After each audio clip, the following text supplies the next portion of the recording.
datang di podcast Basarnas. Ini adalah podcast perdana untuk sarana informasi dan edukasi dari Balai Diklat Basarnas. Perkenalkan, saya Abek. Saya akan menemani kawan SAR Indonesia dalam tayangan podcast Basarnas dalam rangka HUT Basarnas yang ke-51 tahun pada 28 Februari yang lalu dengan mengusung tema Cepat Tanggap Selamatkan Jiwa. Kali ini Balai Diklat Basarnas memberikan satu hal sajian yang berbeda nih. Makanya kawan SAR Indonesia jangan lupa untuk subscribe, like, komen, dan share YouTube-nya podcast Basarnas di Balai Diklat Basarnas Official. Kali ini kita bakalan ngobrol, mengulas lebih dekat lagi tentang Balai Diklat Basarnas. Apa sih kegiatan mereka? Apa sih orang-orang di balik Balai Diklat Basarnas? Dan kali ini saya tidak sendirian, saya punya satu narasumber yang sangat spesial tentunya. Langsung aja saya mau menghadirkan Kepala Balai Diklat Basarnas yaitu Pak Hendra Sudirman. Nah, ini dia bintang tamu, narasumber spesialnya sudah hadir. Halo Pak Hendra, halo. Apa kabar? Kabar baik. Sehat-sehat? Alhamdulillah. Sibuk nih terlihat tadi dari depan ya, udah mondar-mandir ke sana kemari. Sehari-hari, ya. Udah biasa ya disibukkan dengan semua kegiatan. Pak Hendra, kita mau ngobrol nih untuk mengenal lebih dekat apa sih Balai Diklat Basarnas itu. Karena kan mungkin sebagian dari kawan SAR Indonesia, teman-teman di Indonesia bahkan belum tahu. Bahkan aku sendiri baru tahu loh, ada Basarnas, di bawahnya ada divisi-divisi lagi. Nah, kita bakalan ngobrol lebih jauh. Boleh dong teman-teman ini kawan SAR Indonesianya disapa di seluruh Indonesia. Halo kawan SAR Indonesia, semangat pagi. Salam quick respon. Mantap. Yang saya tahu SAR adalah kita adalah SAR. Nah, pengen tahu lebih lagi tentang Balai Diklat Basarnas, tentang SAR itu apa. Yang pertama nih, sebelum lebih jauh nih Pak, Bapak boleh tahu nggak asalnya dari mana sih? Kok tahu-tahu bisa nongol di sini? Apa memang backgroundnya udah sering melakukan hal-hal yang berbau dengan search and rescue? Boleh tahu asalnya dari mana? Asal pribadi ini, asal saya anak Jakarta. Anak Jakarta. Saya murni anak Betawi. Kalau orang bilang anak Betawi. Bukan temennya Sidul, Betawi asli. Memang Betawi asli saya. Orang tua saya dari Kemayoran dan ibu saya dari Tanjung Priok. Oh, oke. Kemudian apa yang membawa Bapak mempunyai keinginan untuk masuk ke Basarnas? Yang pertama memang kebutuhan dari diri saya pada saat itu. Saya sebelumnya memang bekerja di perusahaan swasta di Astra Indonesia. Nah, saat itu memang saya menerima informasi bahwa di Basarnas membuka lowongan. Jadi saya coba melamar dengan tesnya ini seperti di militer. Alhamdulillah saya lolos di tahun 98. 98 berarti 98. Ini sudah 20 hampir 20 masuk 25. Ya 5 tahun ya. Tapi ada nggak motivasi tersendiri gitu? Apakah cuma karena ngelihat lowongan atau Bapak memang mempunyai satu intention untuk melakukan kegiatan-kegiatan pertolongan atau kemanusiaan? Memang hobi saya traveling. Saya berawal dari hobi saya yang suka jalan-jalan. Saya SMP itu sudah lari ke Gunung Kidul, sudah kemana. Artinya ngebolang ya? Ya, artinya memang saya suka berpetualang. Nah, dari situ ketika ada kesempatan di Basarnas, saya tinggalkan yang di swasta. Saya coba melamar di pemerintah yang murni pemerintah. Artinya kenapa saya katakan murni? Karena saat itu pembiayaan di pemerintah itu berbeda dengan situasi yang sekarang. Sudah jauh lebih baik sekarang dibanding dahulu. Gitu. Dan akhirnya apply, masuk, diterima, kemudian mulai tugas di tahun 98. 99 saya mulai latas, lanjut ke tahun 2000 saya sudah mulai dapat tugas di longsor di Calau, di Padang sana di Bayang. 2001, terus mulai pendidikan berlanjutan di 2010 saya, 2011 saya dapat sebelumnya saya masuk di trainer. Setelah di beberapa ini saya masuk di trainer, di instrukturnya Basarnas yang saat itu kita masih di Latram, namanya divisi Latram, latihan dan keterampilan. Nah, selanjutnya saya dapat promosi menjadi kepala seksi operasi di kantor SAR Jakarta. Oh, oke. Tapi dari keluarga sendiri itu support nggak? Karena kan itu apa ya Pak, dari Astra udah keren nih gitu, turun memang keren sih masuk institusi pemerintah, tapi dari keluarga sendiri apakah support? Karena itu yang ada di pemikiran saya nih, mempunyai satu tanggung jawab tentang kemanusiaan moral yang besar, bukan cuman keren doang masuk ke institusi Basarnas gitu, nolong orang selesai. Keluarga tuh support nggak sih Pak? Ya kalau support nggak support karena memang waktu itu saya masih sendiri, jadi semua keputusan memang dikembalikan kepada saya. Masih single ya, masih single. Jadi masih bebas lah ya, mau masih jadi bebas, apa mau gitu jadi ya. Apa, mau jadi saya terserah saya. Gitu. Oke, tapi keluarga akhirnya ya support nggak support Support nggak silakan. support karena saya yakin bahwa ini jalan saya. Yang dijalanin sesuai dengan keinginan dan berhasil baik gitu ya. Ini jalannya.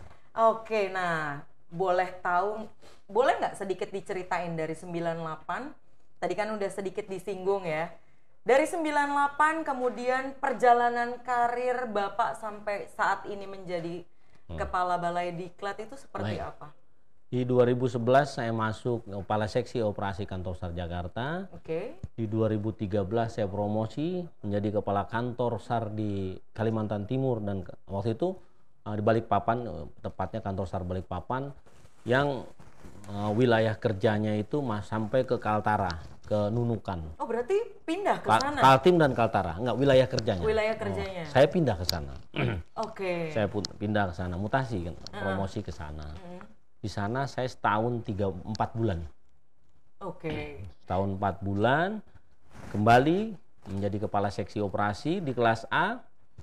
6 bulan kemudian saya diangkat menjadi kepala kantor SAR Jakarta. Gitu. Kepala kantor SAR Jakarta dari 2017 sampai 2022 kemarin. 2022 Juni persisnya saya geser baru ke Balai.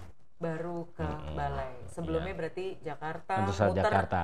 Jadi kalau SAR itu di Basarnas itu penempatan memang sudah harus mengikuti ya, bakalan kebanyakan moving. Dari awal kita sudah taken kontrak, perjanjian bahwa siap ditempatkan di mana saja di seluruh NKRI.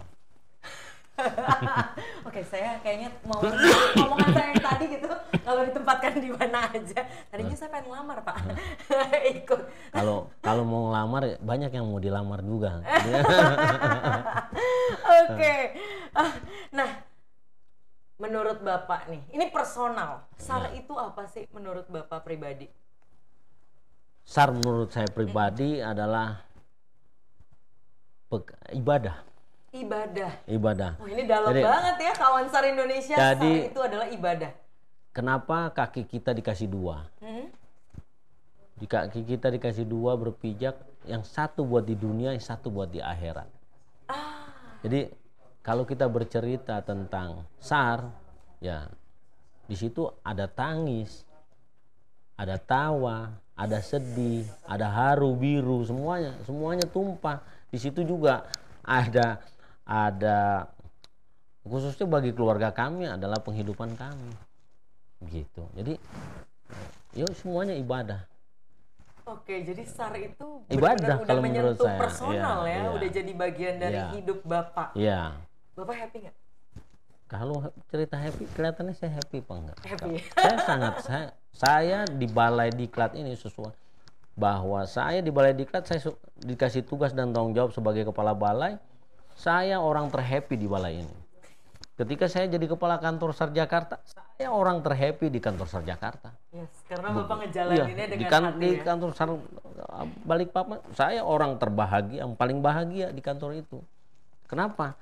Kalau saya hanya tidak bahagia, terus kemana anak-anak saya mau dibawa kemana? Kan kayak gitu. Jadi bapaknya dulu bahagia, baru anak-anaknya akan mengikuti bahagia. Aduh mantap. Kayaknya SAR itu udah jadi sesuatu yang personal ya untuk hidup Bapak ya. Ya, kalau Mbak nanya saya pribadi seperti itu gitu loh. It's a good thing. Oke. Gimana kawan SAR Indonesia ini bener-bener nyentuh banget ya.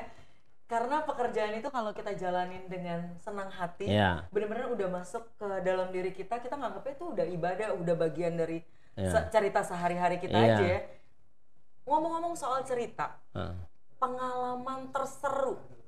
Kan Bapak kan berarti kalau kita nih masuk SAR itu dari nol, ikut juga kan, ikut menyelamatkan, menolong orang di kanan, di kiri, ada kejadian apa, musibah apa. Boleh diceritain nggak pengalaman paling terseru saat melakukan SAR, kegiatan SAR?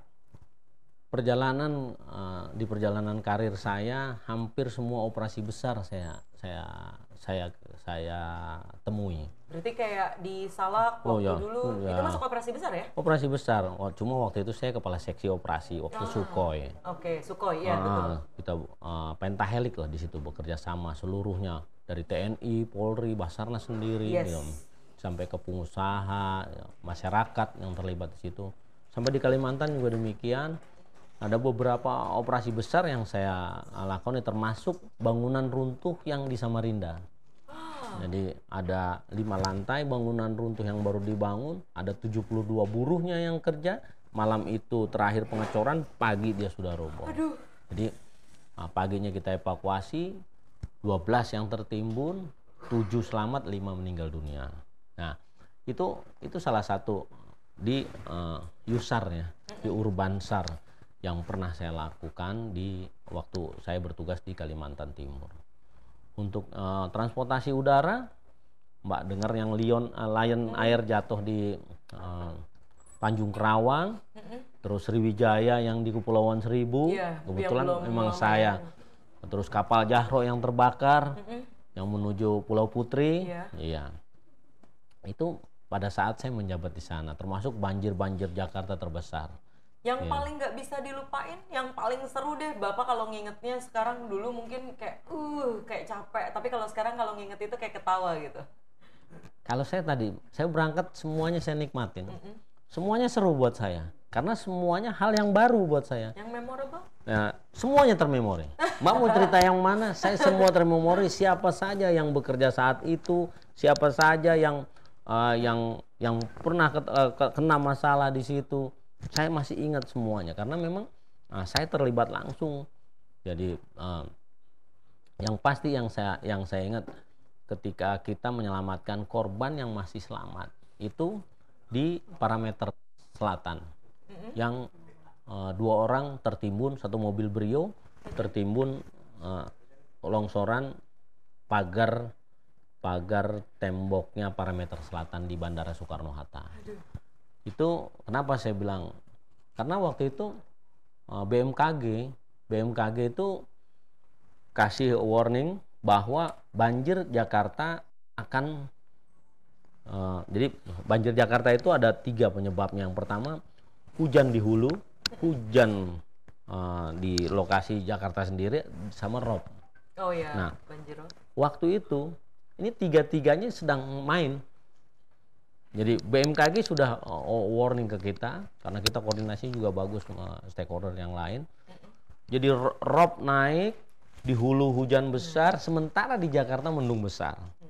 Kita sudah bagi semua tim yang sudah ada di lokasi di titik-titik di mana posisi memang yang berpotensi air lebih naik lebih dulu, gitu. Walaupun patokannya ketika tinggi muka air, katakan Lampa, terus pintu air Depok, Batu Belah, gitu, Pasanggerahan, itu sudah ditaruh di titik. Nah, akibat hujan yang deras, rupanya ada momentum atau kejadian lain yang di luar praduga kita di dalam bandara. Sementara kantor kami ada di sekitaran bandara, nggak terlalu jauh. Jadi yang di luar praduga, 2 orang perempuan pegawai Garuda itu lewat terowongan baru underpassnya yang kereta cepat, kereta yang menuju bandara. Itu setelah dia naik kena longsoran, ketimbun temboknya itu. Nah, habis maghrib baru kita, karena memang ada aturannya dulu tuh ada bahwa di dalam bandara ini punya tugasnya firefightingnya, ARF-nya ya dari bandara. Kita sudah ada di lokasi dengan tim yang sangat terbatas karena memang yang lainnya sudah dibagi kan di mana-mana di posisi tempat potensi yang akan terjadi banjir. Begitu sampai di situ kita tunggu sampai dari pemadam kebakarannya Bandara Soekarno-Hatta itu menyerahkan. Dua orang masih hidup. Kita evakuasinya. Kondisinya itu mobil Brio itu sudah mepet begini. Nah akhirnya kita kontak BSG, ada itu Dankinya Charles itu datang beberapa teman dari sana dari BSG, baru kita kerja bareng di situ. Kita evakuasi dengan kita sudah coba pakai hydraulic jack, kren nggak bisa masuk karena memang panjang dan bobot tembok yang menimpa ini sudah berat lah. Nah, maksudnya udah kren yang 3 tuh nggak mampu. Akhirnya dengan satu-satu jalan kita masuk lewat pintu yang sudah kita bongkar. Kursinya itu busanya kita copotin sedikit-sedikit sampai dia turun. Karena posisi si korban ini begini dia posisi. Hidup dua-dua. Jam 2 pagi korban pertama yang sadar itu sudah kita keluarkan. Jam 6:30 korban kedua kita keluarkan. Kondisi hidup juga. Ada napas, ada nadi. Patokannya kan itu. Iya, betul. Nah, terus kita respon, dia ada respon. Ini baru kita geser korban kedua. Kita sudah dapat informasi korban pertama yang kita evakuasi hidup itu meninggal dunia di rumah sakit. Jadi itu yang ada satu penyesalan di mana ketika kami tim SAR mengevakuasi bahwa dalam kondisi korban hidup yang seharusnya kita berjalan bisa bersama ya kan, dari pelayanan rumah sakit manapun ini bisa bareng-bareng, jadi kita bisa memberikan pelayanan yang terbaik gitu. Oke. Gitu. Ini kawan SAR Indonesia ceritanya sangat menarik ya, karena memang Basarnas itu bekerja bukan cuma ngurusin banjir, ngurusin kebakaran, ngurusin apa-apa bencana gitu, tapi banyak hal yang di luar dari yang kita tahu. Banyak banget hal yang mungkin kawan SAR Indonesia nggak pernah lihat gitu di TV-TV pekerjaan mereka. Kita bakalan bahas lagi selanjutnya, bakalan ngulik nih di balik cerita dari Hendra Sudirman. Oke kawan SAR Indonesia, tadi kita udah mengenal lebih dekat nih tentang Pak Hendra. Nah kali ini saya mau tanya-tanya tentang profil organisasinya, secara strukturnya, profil Balai Diklat Basarnas itu seperti apa? Boleh tahu nggak Pak tentang manajemen pengelolaan Balai Diklat Basarnas terkait dengan struktur? Apakah ada struktur organisasi tertentu di sini? Ada, karena Balai Diklat Basarnas ini adalah UPT, Unit Pelaksana Teknis. Oke. Unit Pelaksana Teknis yang mempunyai tugas sesuai Perban 2 tahun 2020 bahwa Balai Diklat mempunyai tugas menyelenggarakan pendidikan dan pelatihan aparatur sipil negara, artinya ASN, serta pendidikan dan pelatihan teknis, diklat teknis di bidang pencarian dan pertolongan.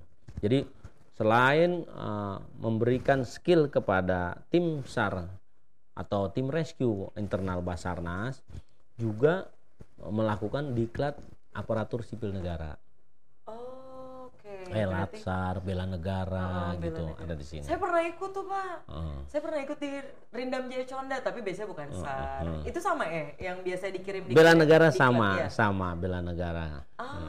Oke. Jadi misalkan Basarnas sendiri ada perusahaan swasta, mereka pengen anak buahnya atau karyawannya dilatih, itu juga bisa didaftarkan ke sejauh ini kita belum, karena memang kita belum aja. PNBP ya, kita baru hanya ASN saja. Oke. Nah boleh tahu nggak tugas pokok dan fungsi Basarnas sendiri ini apa? Balai Diklatnya. Ya Balai Diklatnya.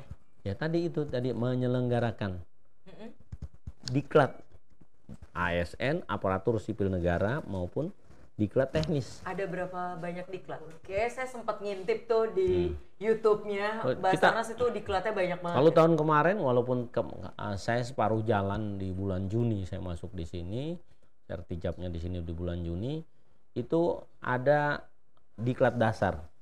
Diklat dasar ada dua macam, ada yang rescuer, ada yang non rescuer. Di situ terus ada diklat lanjutan, ada water rescue, medical first responder, terus collapse tractor search and rescue, ada heli juga. water ya? rescue, Water rescue. iya ada water rescue itu. Jadi itu yang di tahun lalu. Nah, UPT, unit pelaksana teknis, khususnya kantor pencarian dan pertolongan atau yang biasa disebut dengan kantor SAR, itu ada 43 kantor. Jadi ada 44 UPT termasuk balai. Tersebar di Indonesia. Di seluruh Indonesia. Nah, di kantor-kantor SAR ini tempatnya rescuer, penolong. Itu adanya di UPT. Itu sebagai ujung tombaknya Basarnas. Oke. Jadi ketika ada satu musibah, makanya rescuer adanya di kantor SAR. Nah, mereka ini ada jenjang dari pemula, mahir sampai terampil serta penyelia. Nah, itu dia harus sudah mengikuti pelatihan lanjutan A, B, C, D gitu. Nah, itu di Balai Diklat ini. Misalkan ada program nih, Bapak bikin program Diklatjut ya. Ya. Diklatjut apa? Diklat lanjutan water rescue, yang kemarin kita laksanakan medical first responder. Yang hari ini sedang berjalan itu ada diklat lanjutan teknisi radio komunikasi. Oh, oke. Sampai ke teknisi radio komunikasi saja dia harus dikasih pendidikan lanjutan. Karena memang dia harus bisa setting repeater di tengah hutan dengan segala macam cek bengeknya. Karena kita tanpa komunikasi juga nonsen. Betul. Apalagi sekarang teknologi berkembang, harus terus di-upgrade. Oh, berarti dari awal, dari pemula, masing-masing UPT, oke, nunjuk nih kalian ikut Diksar ini lanjutan. Misalkan tadi untuk water rescue, untuk apa, first responder atau apa. Dikirimlah ke sini. Oke, ya ampun saya baru tahu loh. Dan itu panjang ya? Panjang ceritanya. Dan masing-masing rescuer itu berarti mereka bisa mempunyai beberapa banyak sertifikasi dong? Oh iya, ya, kalau rescuer itu kalau dia mau pakai itu dia punya tanda kecakapannya tuh bisa sampai habis selesai sampai semuanya. Oke, ngomong tanda kecakapan saya jadi penasaran ini apa aja Pak? Oh yang ini ada latdas. Ada latdasnya, ada sarplen, ada SMC, gitu. Berarti bisa full ya satu badan? Bisa full, siapa aja dia mau pakai yang mana saja lah. Nggak mungkin kita pasang semua juga. Iya, nggak enak ya kalau pamer ya. Satu itu, yang kedua kan masing-masing juga akan terlihat mampu atau tidaknya. Iya, bukan hanya dengan badge saja gitu loh. Tapi tindakannya. Aduh, gitu. Ini mantep banget ya. Mencerminkan atau tidak. Kan ini gitu. Bener-bener jadi di anggota SAR itu, anggota Basarnas itu bener-bener dilatih untuk mempunyai banyak skill. Bukan cuman jadi rescuer pemula aja habis itu selesai. Tapi balik lagi ya Pak, itu panggilan tugas dan tanggung jawab ya, mereka mau ngedalaminnya sampai di mana. Oke, next Pak, saya mau tahu dong, berapa banyak sih SDM total di Balai Diklat Basarnas ini di sini? Kalau Balai Diklat sendiri totalnya 88. 88. Oh, terlihat banyak karena ada yang lagi pelatihan. Lagi pelatihan. Itu siswa dari seluruh Indonesia. Besok masuk lagi ada uji kompetensi. Yang masuk lagi 60 orang. Banyak lagi. Jadi ada mes dong ya di sini? Kita ada barak, ada asrama. Oh, oke. Jadi misalkan kalau Pak Hendra tidak membuat programnya tapi dari UPT lain, Pak Hendra saya ada program nih begini, mereka dikirim pelatihan, itu juga bisa? Bisa, tetapi harus koordinasi ke sini. Tapi kebanyakan program untuk diklat adanya di kita. Oke, Bapak yang menyusun semua. Ya, karena sudah masing-masing tugas dan fungsinya. Nah, boleh tahu dong kalau tadi SDM-nya 88 orang itu yang staff ya keseluruhan. Di sini sarana dan prasarananya apa saja Pak? Saya lihat ini bangunannya luar biasa besar sekali. Saya baru pertama kali kebetulan di sini. Kebetulan sarana dan prasarana kita tadi ada kelas, kita buat proses belajar mengajar, ada barak tempat siswa untuk istirahat, ada asrama untuk pendidikan aparatur sipil, kan berbeda antara siswa dengan ini. Ada gedung pertemuan yang bisa memuat sekian ratus orang, tempat dia berkumpul, pembukaan, ada lapangannya, lapangan upacara maupun lapangan olahraga. Ada lagi tower kita buat latihan high angle rescue, tekniknya untuk turun naik. Ada simulator CSSR, ada simulator Urbansar yang rencananya kita mau dibuat juga kolam simulator. Oh Gitu. jadi di sini pun ada beberapa tempat latihannya yang bisa dilakukan di sini. Iya. Ada tempat latihan lain nggak Pak? Selain maksudnya misalkan di sini tidak ada sarananya gitu harus ke jungle kan tadi ada jungle rescue. Kalau jungle rescue itu kan bertahap. Sebelum mereka dikenalkan ke hutan, mereka juga harus dibekali dengan materi kelas dan baca peta. Oke, berarti di sini di sini dulu dia cari sectionnya dia. Di mana sih dia di peta?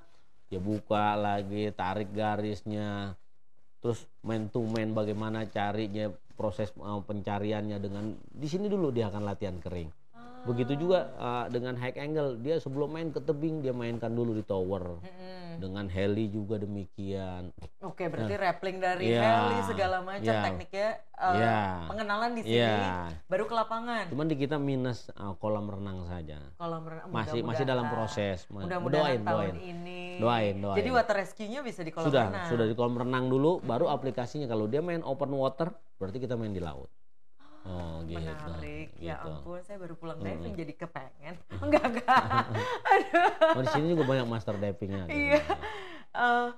Ya ampun, ini banyak banget ternyata saya baru tahu ya di sini kawan SAR Indonesia bisa melihat dan mengenal lagi ya. Mungkin biasanya hanya tahu SAR, Basarnas, orange aja, tapi nggak pernah tahu ada apa sih di belakang Basarnas, di belakang Balai Diklat Basarnas. Bahkan kita sekarang terjun langsung nih, cari tahu langsung bahwa ini diklatnya di sini loh. Sebelum mereka keluar semua awalnya dari sini. Pengenalan warnanya tuh di sini. Pengenalan warnanya. Dipoles juga di sini ya. Bahwa orange adalah kita, SAR adalah kita itu di sini. Mantap. Ya ampun. Oke. Nah kan tadi udah dikirim pelatihan di sini di Balai Diklat Basarnas. Tempat prakteknya nih Pak. Kali aja kan waktu main ke hutan saya ketemu mau dada-dada. Latihan keringnya maksudnya kita latihan kering di balai semua bisa dilaksanakan dari man to man, resection, titik resection, terus cuma kita minus memang kolam renang. Untuk praktek gunung hutan kita biasanya pakai di Gunung Salak. Gunung Salak kita pakai. Untuk di lautnya kita bisa pakai Pelabuhan Ratu dan Anyer. Anyer. Okay. Kalau memang underwater baru kita main di Pulau Seribu. Okay. Itu kalau yang dilaksanakannya di Jakarta. Kalau yang di luar kita misalnya dilaksanakannya kayak contoh nih nanti kita main di Makassar karena memang rencananya balai kita ini dibuka lagi di Maros. Ada satu lagi. Ada 10 hektar kita dikasih dari pemerintah setempat. Balai diklatnya? Tanahnya, rencananya kita bangun. Loh, memang ada berapa banyak balai diklat? Rencananya untuk wilayah timur dan tengah kita bangun di Makassar. Wah mantap, semoga bisa terlaksana. Jadi dibagi dua ya, untuk barat bisa. Terus ada satu lagi, sekarang ini sudah ada puslat. Pusat latihan sumber daya manusia, adanya di kantor pusat. Jakarta. Ya, gitu. Di Kansar itu. Di pusat, di Basarnas pusat. Basarnas pusat. Gitu. Fungsinya sama itu. Dia puslat ini mempunyai tugas sama, cuman lebih ada tambahannya untuk pembinaan potensi. Jadi potensi yang ada di seluruh Indonesia baik itu TNI, Polri maupun yang lain, ini dapat mendapatkan pembinaan sesuai amanat Undang-Undang 29 tahun 2014 bahwa mereka mempunyai hak dan diberikan pembinaan. Jangan sampai mereka nolong tapi jadi yang ditolong gitu. Makanya dia harus dibekali dan itu tanggung jawab kita. Cuma permasalahannya memang segala sesuatunya ini ada batasan gitu loh. Jadi dengan sekian banyaknya teman-teman relawan yang rasa ingin menolongnya ini luar biasa. Karena memang kita tidak ada batasan untuk para potensi. Yang penting dia sehat jasmani dan sehat rohani. Hanya sehat rohani saja. Dia tidak sehat jasmaninya. Dia duduk di kursi roda. Mohon maaf saudara-saudara kita. Banyak dia megang radio saja dia sudah masuk di dalam tim SAR. Gitulah artinya bahwa kita terbuka. Gitu.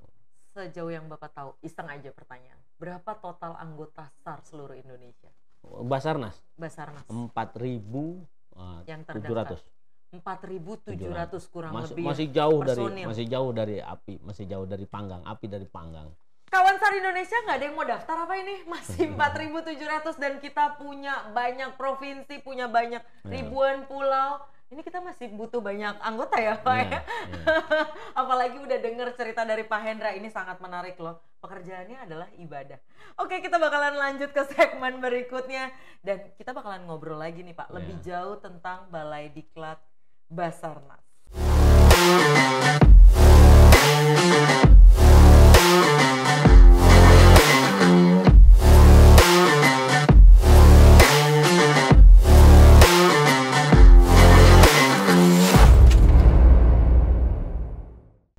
Ngomong-ngomong soal menjadi anggota Basarnas, saya sempat kepikiran dulu. Cuma kan nggak tahu, karena basicnya saya pernah ikut pelatihan pecinta alam. Cuma saya takut, makanya saya belum punya nyali. Tapi cukup kaget ternyata anggota Basarnas baru mencapai 4.700. Masih dibutuhkan banyak lagi ya Pak. Nah ngomong-ngomong, bagaimana sih soal rekrutmen SDM itu caranya kayak gimana? Mungkin di sini kawan-kawan SAR Indonesia jadi tahu, karena selama ini kita nggak tahu harus di mana cari informasinya.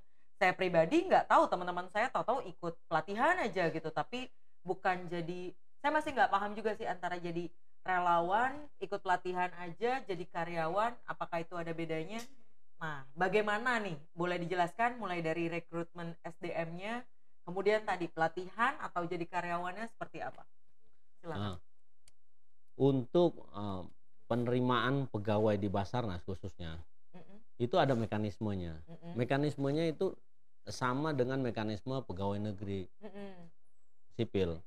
Jadi ada webnya untuk Basarnas, itu ada webnya khusus di Basarnas, webnya Basarnas yang menerima pada saat penerimaan. Ini biasanya terkait dengan Kementerian Menpan RB, Pendayagunaan Aparatur Negara. Dan itu nggak pernah tahu kapan atau ada tahun kemarin kita masih dapat, tahun ini enggak. Begitu kalau ada penerimaan kita dapat kuota ya kita dapat. Memang sampai sejauh ini kita hanya terbatas kemarin 360 orang untuk itu seluruh sama kayak Indonesia. Tes ASN itu? Iya, memang ASN. ASN ya, oke. Karena memang ASN untuk pegawai Basarnas ini hampir rata-rata, khususnya yang rescuer dan yang lain ini adalah ASN, aparatur sipil negara. Oke. Kemudian ada, kalau misalkan untuk menjadi relawan? Kalau relawan itu kan dia kembalikan lagi, dia masuk komunitas mana. Ya misalnya kalau komunitas ada Wanadri, ada banyak sekali. Itu kalau yang dari relawan. Tetapi kalau yang kayak kan di sini ada pentahelik. Ada pentahelik, di sini ada pengusaha, masyarakat, pemerintah, semuanya ada terlibat dalam satu kolaborasi lah. Kolaborasi yang bahwa mereka ini ketika dalam operasi adalah potensi. Gitu loh. Core-nya kita. Intinya kan di kita semuanya, leadernya itu ada di kita, sehingga kita Basarnas ini mempunyai tanggung jawab untuk membina potensi. Makanya ada Direktorat Bina Potensi yang mempunyai tugas untuk potensi-potensi tersebut. Dari kita ada namanya forum FKP3, Forum Komunikasi Potensi Pencarian dan Pertolongan. Gitu. Nah, itu banyak. Di situ dia tergabung. Kalau dulu waktu itu di bawah kantor SAR biasanya. Kantor SAR Jakarta wilayahnya dari mulai Jakarta, Jabodetabek hingga ke Sukabumi. Itu sudah ada beberapa FKP3. Bandung, kantor SAR Bandung dengan Jabarnya, FKP3 Jabar. Jadi masing-masing, Jawa Tengah juga ada, semuanya ada. Ada FKP3 yang memadahi para relawan. Di situ ada TNI, Polri dan yang lain-lain. Nah, kalau kayak saya nih dan mungkin kayak kawan SAR Indonesia, kayak misalkan saya pengen ikutan tapi saya tidak mau jadi pegawai, nggak jadi ASN-nya, itu apa bisa? Bisa, sangat bisa sekali. Gimana caranya Pak? Gini, makanya tadi untuk jadi relawan ini kita tidak terbatas dengan sampai ke, yang penting sehat rohani. Mantap. Sehat rohani. Atas dasar kesadaran, karena bahwa republik ini dibangun dari darah pahlawan. Semuanya nih pahlawan.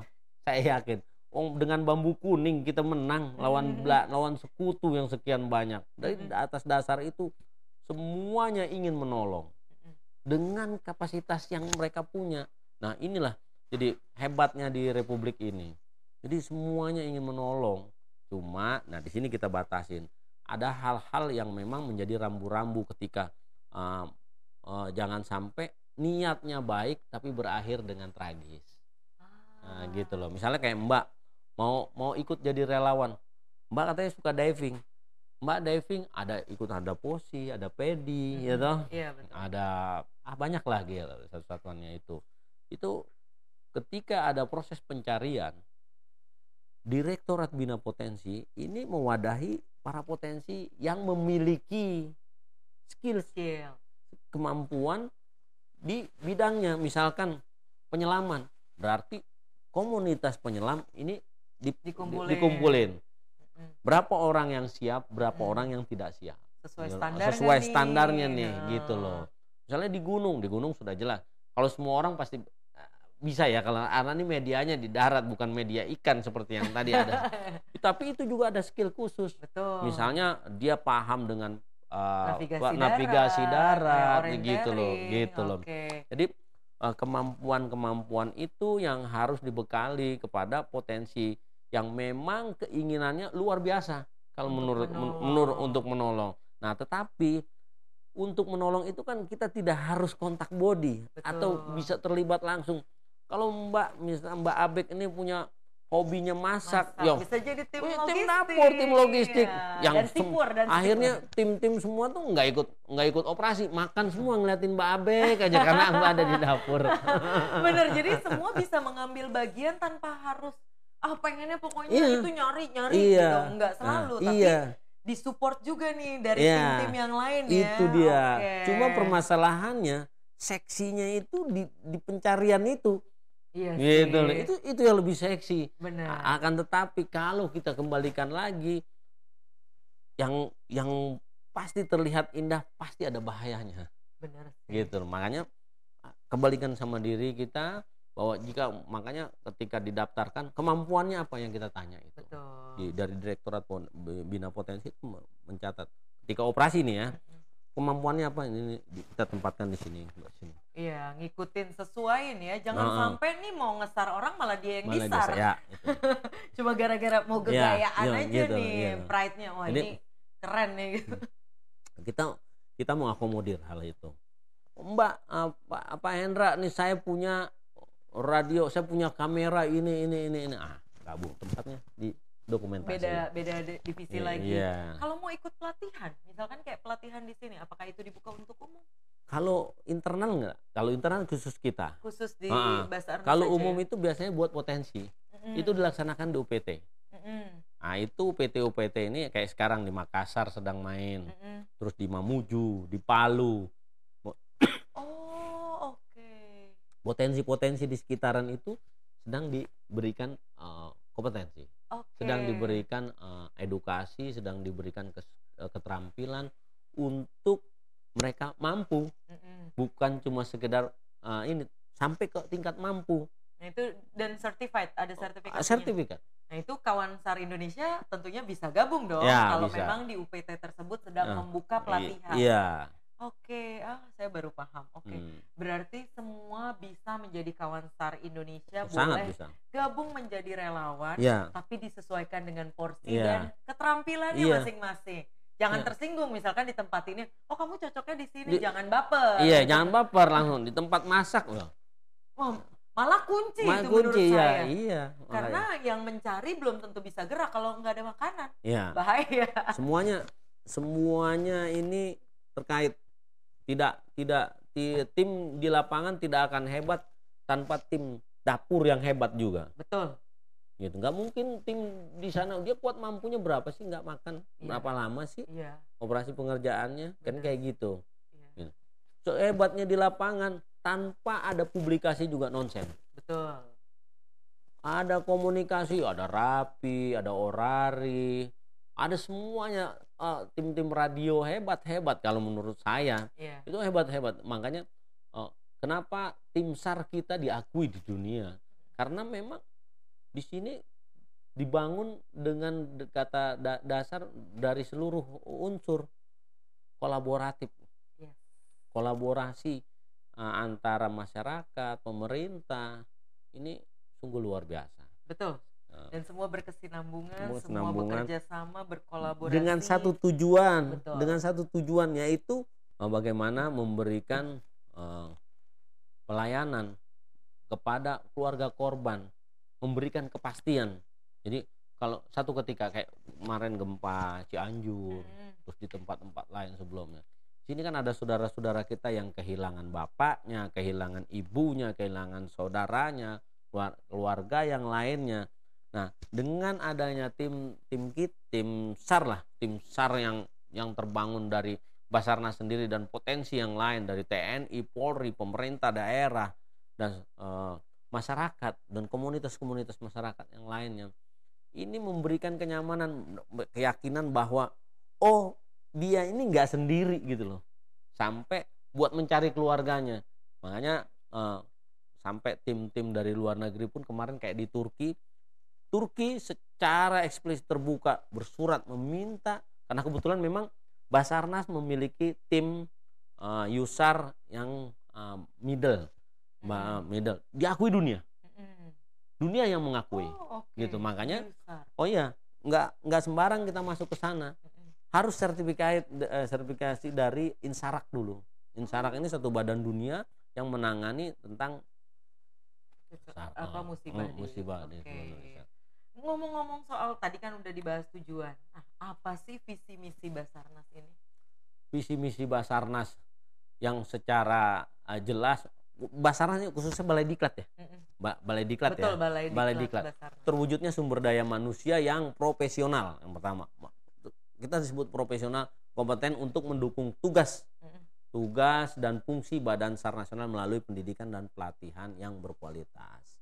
Sementara misinya menciptakan ASN yang profesional dan berkualitas, meningkatkan kualitas mutu kediklatan, sarana dan prasarana Balai Diklat, menciptakan tenaga rescue yang profesional, menjadikan Balai Diklat sebagai pusat pendidikan pelatihan bertaraf nasional dan internasional. Karena di tahun-tahun sebelumnya kita ada melatih tim SAR dari Brunei, Kuala Lumpur, di Malaysia. Nah, saat ini sudah ada permintaan dari SCDF.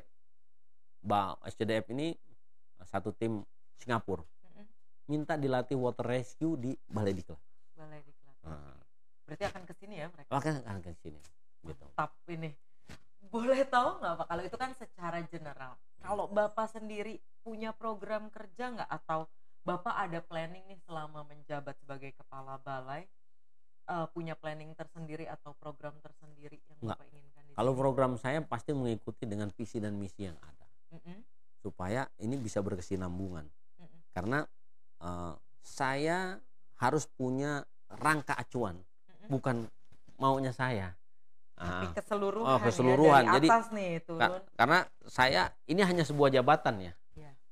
Jabatannya sebagai kepala balai. Jadi siapapun nanti yang menggantikan saya, dia akan ikuti rule itu. Nggak melenceng dari jalur. Jadi yang rescuer yang berkualitas, pendidikan yang berkualitas itu.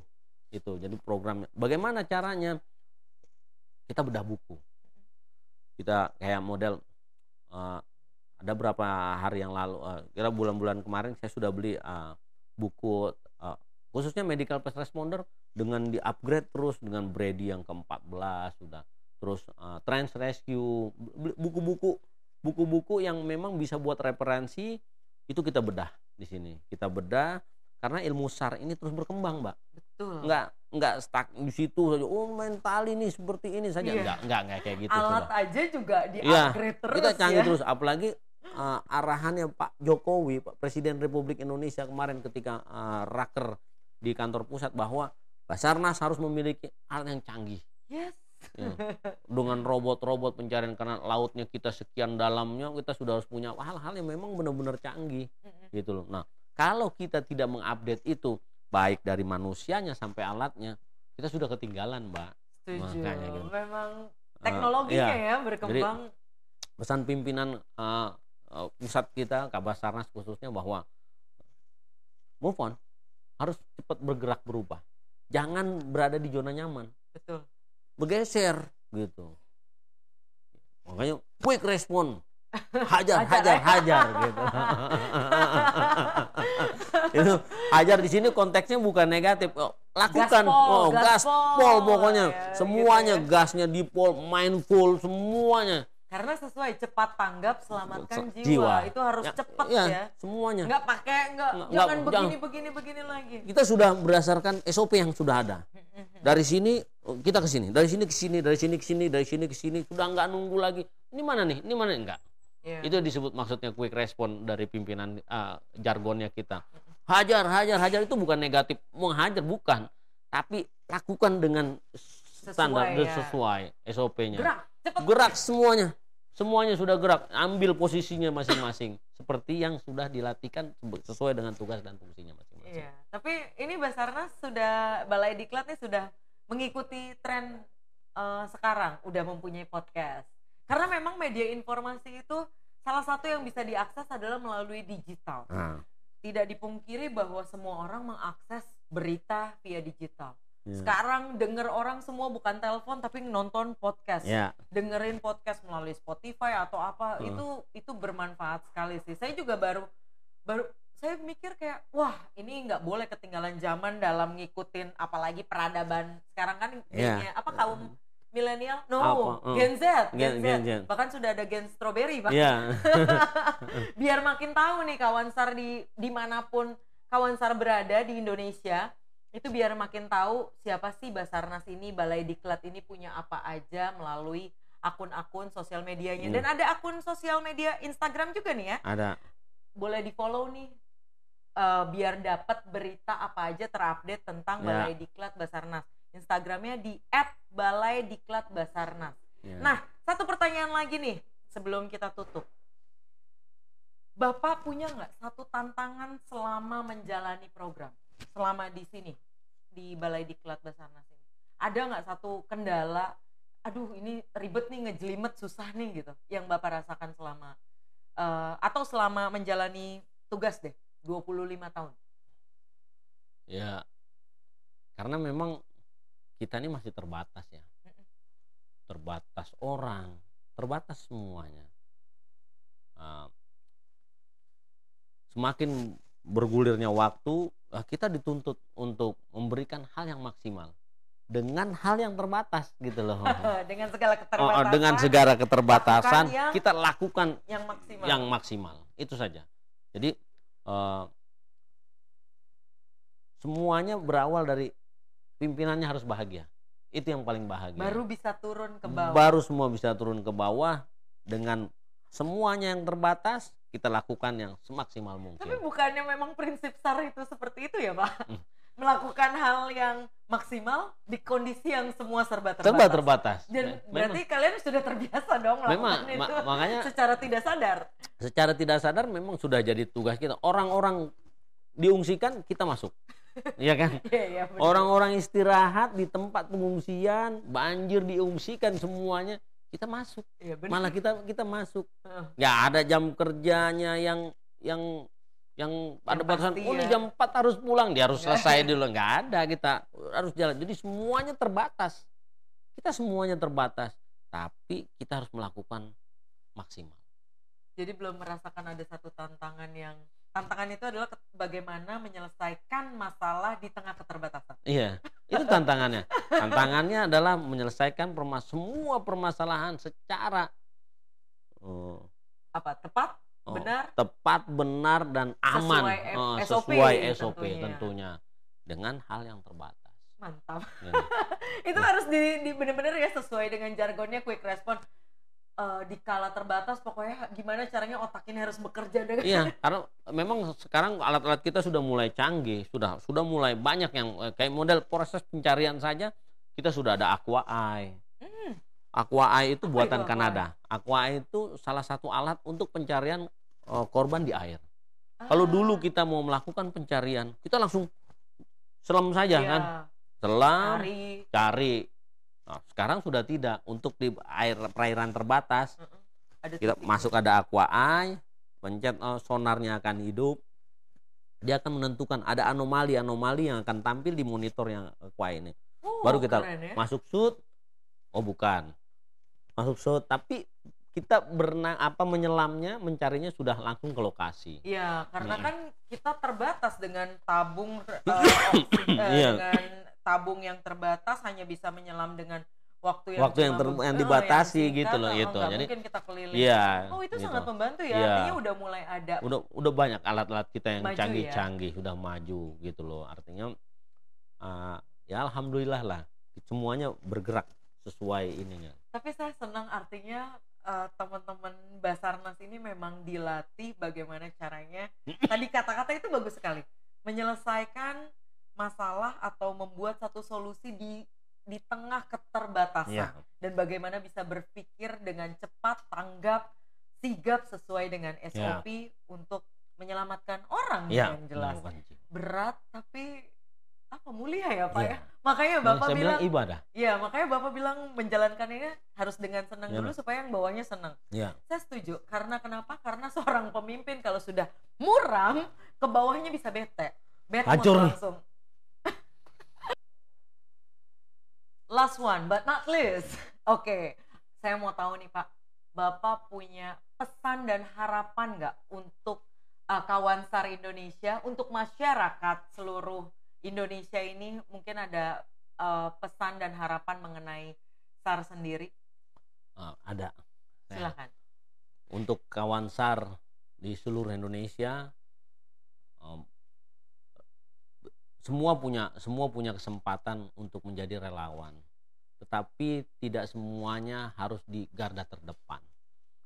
Bahwa hal kecil atau hal terkecil yang baik saja, bahwa dengan memberikan informasi bahwa terjadi bencana atau potensi yang berbahaya, itu sudah menjadi bagian daripada relawan.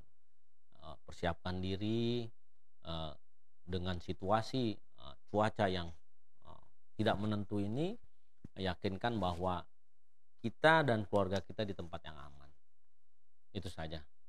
Jadi bahwa kita siap untuk menjadi, bukan berarti kita menantang bencana, tapi kita siap menyiapkan diri. Untuk teman-teman yang di tempat potensi berbahaya, kalau memang sekiranya itu berbahaya, ya geser. Mantap. Seneng banget udah ngobrol sama Pak Hendra. Nah ini gue ulang ya. Terima kasih Pak Hendra untuk pesan dan harapannya. Ini buat kawan SAR Indonesia. Inilah saatnya berbagi, mengambil bagian juga nih, bahwa kita semua adalah potensi. Seluruh masyarakat di Indonesia adalah potensi bisa berkolaborasi dengan Basarnas. Bisa mengambil bagian untuk menjadi relawan. Nggak perlu berkecil hati, bahkan tadi Pak Hendra pun bilang, maaf yang cacat pun bisa mengambil bagian. Bagian terkecil mulai dari telepon memberitahukan tentang informasi bencana yang terjadi, itu sudah mengambil bagian yang baik menjadi relawan. Jadi jangan takut, tetap berjaga-jaga, sigap, tanggap dalam kondisi apapun. Dan jangan lupa untuk selalu mengambil bagian jadi warga negara yang baik tentunya dalam menghadapi bencana atau kondisi apapun dan berkolaborasi dengan Basarnas. Aduh Pak Hendra, senang banget, terima kasih kita sudah ngobrol. Tadi saya udah tahu tentang personalnya. Saya paling menyentuh sih tadi bagian bahwa semua pekerjaan yang dijalankan dengan senang hati sudah membuat diri menjadi senang dan sudah menjadi ibadah. Jadi dijalaninnya senang aja, dari atas happy, ke bawahnya pun happy. Mudah-mudahan saya bisa bekerja seperti itu karena enak bisa berbagi kebahagiaan melalui pekerjaan. Mulia banget tugas Bapak, sudah menolong banyak orang. Saya sendiri nggak tahu, ternyata saya baru sadar bahwa menolong orang itu, mengambil bagian kecil aja itu sudah memberikan pertolongan. Sukses selalu Bapak, dan sukses untuk semua teman-teman Balai Diklat Basarnas ini. Semoga kolam renangnya lekas jadi. Amin, fasilitasnya Amin. makin banyak. Makin banyak. Dan selamat menjalankan tugas selama beberapa tahun ke depan buat Pak Hendra Sudirman. Terima kasih. Terima kasih. Nah, ini seneng banget kawan SAR Indonesia, saya Abek sudah menemani waktunya nih untuk mengenal lebih dekat tentang Balai Diklat Basarnas. Udah dapat dong informasi yang menarik, yang tentunya juga edukatif.